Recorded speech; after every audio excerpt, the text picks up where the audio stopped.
Team of the Week is sponsored by The Good Estate Agent. With an average turnaround time of 3 weeks, if you want your house sold quickly, then contact Stefan today on 01942 356 577. Quote Super League Raw for 33% off. It's the Super League Raw Team of the Week for round number 14 with the Good Estate Agent 2025. Here we go again. At fullback is the man with a Maximus performance. Whilst his team may have ultimately been murdered by the Leopards on Sunday, he will have his vengeance in this life or the next. Gladiatorial Jowett at 2, just like Tate and Lyle. Kyle Felt produced a golden performance against the Red Devils. His hands were sticking to the ball like syrup. Will someone toss me a pancake? At 3 is Jack Broadbent of the Robins, and just like his name suggests, he played with wit and speed and ran devious lines that had the Dragons wishing they'd stayed at home and played Patang at Bernard's Chateau.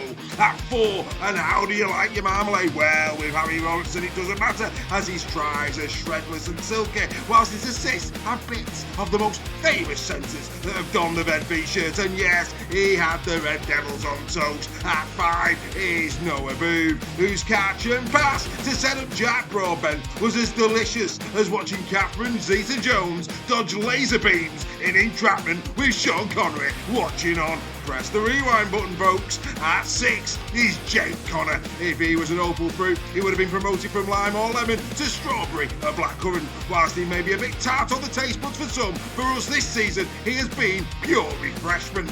At 7 is Tyrone May of the Robins. It is often said that he goes unnoticed. Who can forget plain Jane Superbrain? But hey, one day, Tyrone, you'll take those glasses off, don a prom dress, and everybody will look again and realise what Mike would have been missing. At 8 is Big Tom Malone, who put Big Herman SASA firmly in his place at the MKM Stadium. He was punching that many holes in the black and whites. I thought I was watching a pack of polos at the end, running around the field. Oh, and it was a minty fresh performance.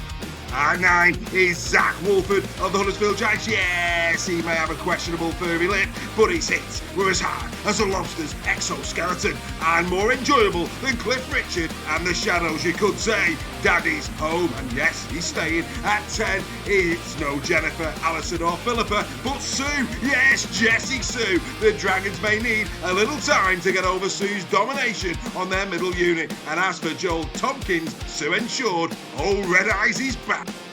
11 is Morgan Gannon, who, just like the classic car, produced a performance of detail, character and class. The kinetic design of this purpley crafted second row simply exuded devastating movement, whilst his ergonomics could put leads in touching distance of the grand final. At 12 is James Batchelor, who once more proved why he's the only eligible Bachelor for the Dream Team.